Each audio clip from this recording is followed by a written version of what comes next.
मी मागे काय तुम्हाला सांगितलं होतं की मी एक ट्रीटमेंट घेतेय स्वतःवर आणि ते मी तुमच्यासोबत शेअर करणार आहे. तर ह्याच ट्रीटमेंटबद्दल मी आज तुम्हाला सांगतेय. तर मला ना सायनस म्हणजे सर्दीचा, ॲलर्जिक सर्दीचा खूप त्रास आहे. थंड हवा किंवा यामुळे मला खूप खूप जास्त भयानक प्रमाणात सर्दी होते. तर त्यामुळे मी ठरवलं होतं की आयुर्वेदिकच ट्रीटमेंट घ्यायची. त्यासाठी मी सुरुवातीला पंचकर्मा करायचं ठरवलं. तर पंचकर्मा, आता बरेच जण म्हणतील की पंचकर्माच का बरं यासाठी. तर पंचकर्मा इट मीन्स डिटॉक्स, म्हणजे पूर्ण तुमची बॉडी आतून क्लीन करण्याची हे म्हणजे प्रोसेस आहे, ज्यामध्ये तुमचं शरीर जे मसाज करून म्हणा किंवा बस्ती करून म्हणा किंवा पोट सगळं साफ करतात. कारण प्रत्येक गोष्टीचा जो इफेक्ट असतो ना तो पोटातूनच होतो. प्रत्येक गोष्ट जे म्हणतात की आपण काम करते ती पोटातूनच असते, म्हणजे तिथूनच सगळ्या गोष्टी कामं होत असतात आपली. तर त्याच्यामुळे पोटांवरच हे जास्त भर देतात. तर हे केलं. तर पंचकर्मा करत असताना काही रुटीन होते. मी 9 दिवसाचा पंचकर्मा केला, ज्यामध्ये होतं की मसाज, स्टीम म्हणजे स्वेदन म्हणतात ते, बस्ती, ह्या 3 गोष्टी रेग्युलर होत्या. आणि सोबत ते हाडवैद्य असल्यामुळे त्यांनी स्ट्रेचिंग पण करून घेतली माझी. तर हे एक शर्विल आयुर्वेदिक क्लिनिक म्हणून आहे इथेच धायरीमध्ये. तर त्यांच्याकडे मी हे केलं. नवचैतन्य म्हणून त्यांचं स्ट्रेचिंग वगैरेचं पण आहे, म्हणजे हाडवैद्य असल्यामुळे ते पण त्यांच्याकडे आहे. तुम्ही नक्कीच इथे येऊ शकता.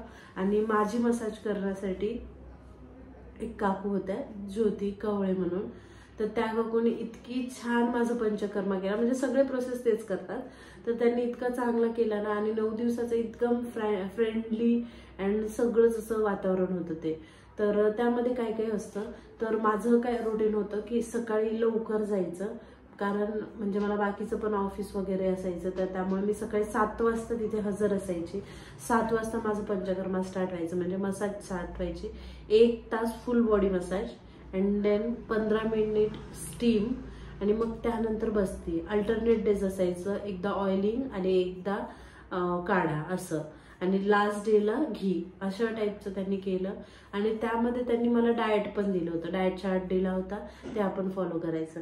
ज्यामध्ये त्यांनी सांगितलं होतं की एकच टाइम चांगलं फुल जेवण करायचं, आणि दुसऱ्या टाइमला मग असंच जे म्हणतात की नाही आपण सूप, मुगाची डाळीची खिचडी अशा टाईपमध्ये खायचं, आणि भरपूर सॅलड खायचं. त्याच्याने तुमचं वजनही कंट्रोलमध्ये येतं, आणि पोटाला पण ही प्रक्रिया करत असताना हलकं हलकं वाटतं. बट एक होतं की पंचकर्मा करत असताना मला खूप अनुभव आलेत. अनुभव म्हणण्यापेक्षा माझ्यासोबत खूप काही काही गोष्टी घडल्या. डे 1 पासून, ज्या दिवशीपासून मी पंचकर्मा स्टार्ट केला, माझी सर्दी एक्स्ट्रीम लेवलला गेली. एक्स्ट्रीम म्हणण्यापेक्षा दिवसभर माझ्या पूर्ण नाक गळत राहायचे, इतकी सर्दी व्हायची, डोकं दुखायचं, हे डोळ्याचं पूर्ण लाल लाल झालं होतं, पूर्ण हे म्हणजे हे झालं होतं, म्हणजे नाही का जे म्हणतात ना बॉडी क्लीन होतीये. तर अशा वेळी इतकी जास्त क्लीन होत होती ना ते, की मला असं वाटत होतं मला काही साईड इफेक्ट होतोय का, मी कशाला करते पंचकर्मा, करायला नाही पाहिजे, अशा प्रकारचे मला थॉट्स येत होते. कारण तेवढा मला त्याचा त्रास होत होता, कारण सर्दी आधीच होती, बट ते करते तेव्हापासून एक्स्ट्रीम व्हायचं खूप जास्त. तर त्यांनी सांगितलं होतं की नाही, हे त्रास होतील, तुमचं शरीर साफ होतंय. तर कारण जो कफ आहे, कफ दोष आहे, तो बाहेर निघतोय. तर भयानक एक्स्ट्रीम 4 दिवस सर्दी झाली, तर त्यामध्ये डोळे लाल होते. तर मला काय वाटलं सर्दीचीच रिॲक्शन आहे, डोळे लाल होत आहे. बट त्यानंतर माझ्या डोळ्यातून असं पस येणं आणि ह्या गोष्टी राहिल्या. लास्टचे 3 दिवस राहिले, त्यामध्ये मला डोळ्याला मालिश सुद्धा करता, म्हणजे त्यांना मसाज सुद्धा करू दिलं नाही मी, कारण डोळे इतके रेड आणि इतकं सुजून गेलं होतं ते. आणि त्यानंतर ते म्हणत की डोळ्याची घाण निघून जाते, ती पण तसंच आहे, बट डोळे आले होते, अशा काहीतरी होतं माझं, बट ते पण क्लिअर झालं. म्हणजे एवढ्या सगळ्या गोष्टी होतात. जर तुम्ही पंचकर्मा करणार असाल ना, तर ह्या गोष्टीसाठी प्रिपेअर राहा की तुमच्यासोबत ना तुमच्या शरीरातलं घाण तर निघतेच, थोडासा त्रास होतो, असं सोपी सगळं होत नाही. आणि सगळ्या गोष्टी कसं आपलं ॲलोपॅथीचं जसं औषध असतात ना, औषध घ्या आणि लगेच ठीक व्हा, तसं पण नसतं. ह्याला होण्यासाठी खूप टाइम लागतो. आयुर्वेदिक ज्या गोष्टी असतात ना, इट विल टेक टाइम, म्हणून तुम्हाला टाइम द्यावा लागतो त्या गोष्टीला. आणि त्यांचे जे पथ्य असतात ते पथ्य पाळावं लागतं. ते पथ्य, त्यामुळेच बहुतेक लोक आयुर्वेदिक गोष्टी करत नाही, कारण खूप पथ्य असतात त्यामध्ये. खूप म्हणण्यापेक्षा ह्या गोष्टी वर्जित करायच्या, ह्या खायच्या नाही, त्या खायच्या नाही, म्हणजे स्ट्रिक्टली नाही म्हणजे नाहीच असतं. आणि खात असताना लाईट खायचं, सूर्यास्तानंतर खायचं नाही.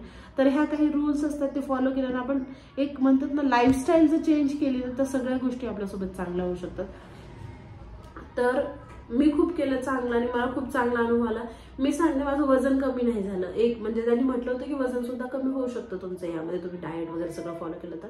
मी सगळं फॉलो केलं, पण माझं 1 किलो सुद्धा वजन कमी नाही झालं. आणि आवाज येते काहीतरी,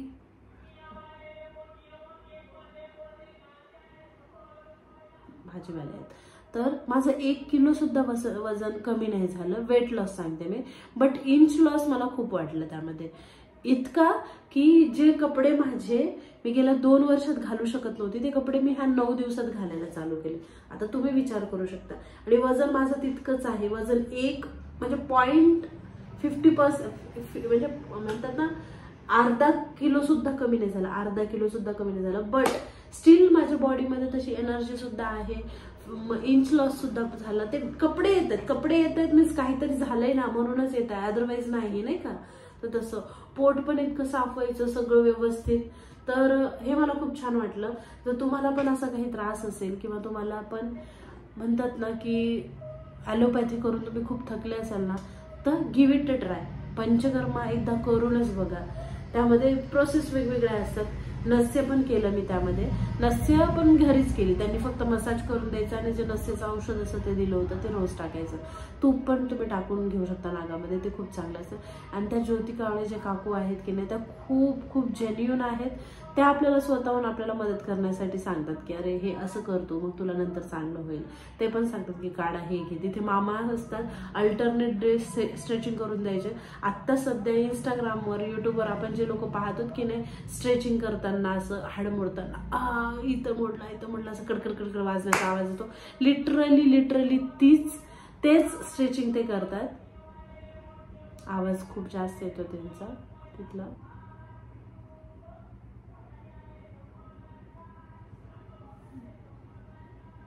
जाऊ दे, बॅकग्राऊंड आहे, काही करू नाही शकत. तर इतकं छान स्ट्रेचिंग करून द्यायचे ना. तर मी जमला ना त्यांचा तो स्ट्रेचिंगचा व्हिडिओ नक्कीच घेईल, कारण म्हणजे मी केला नाहीये व्हिडिओ.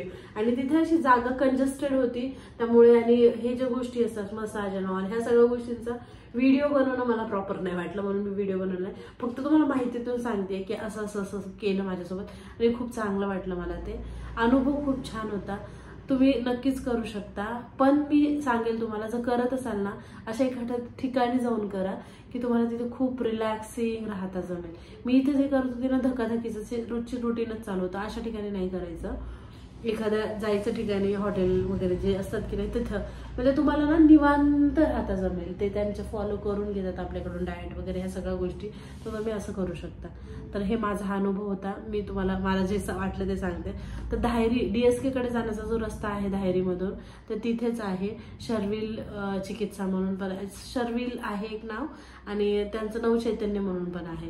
तर असे 2 आहे पतंजलीच्या लाईनमध्ये. तर तुम्ही तिथे जाऊ शकतात.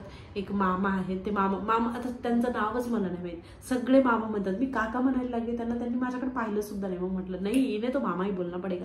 तर मी त्यांना मामा म्हटलं. तर तुम्ही नक्कीच येऊ शकता. तुम्हाला हाडाच्या काही व्याधी आहेत तुमच्या, म्हणजे म्हणतात की नाही स्पाईनमध्ये किंवा हाडांचं कुठलं दुखणं आहे, तुम्ही त्यांच्याकडे नक्कीच जा. ते खूप मदतशीर ठरेल तुम्हाला. कारण मला स्वतःला खूप जाणवलं. त्यांनी स्ट्रेचिंग केल्यानंतर वाव फर्स्ट टाइम जेव्हा केली ना असं वाटलं की बाप रे असं पण हाड वाजू शकतात, कडकड कडकड कडकड असं झालं. तर गाईज हा होता माझा अनुभव. मग तुम्ही पण कधी पंचकर्मा केलाय का मला कमेंट सेक्शनमध्ये सांगा. आणि मी आणखी काही करायला हवं होतं का यामध्ये ते पण सांगा. व्हिडिओ कसा वाटला सांगा. चॅनलला सबस्क्राईब केलं नसेल तर सबस्क्राईब करा, व्हिडिओला लाईक करा, साईडची बेल आयकॉन दाबा म्हणजे तुम्हाला कळेल की व्हिडिओ कधी अपलोड होते. तोपर्यंत बाय बाय.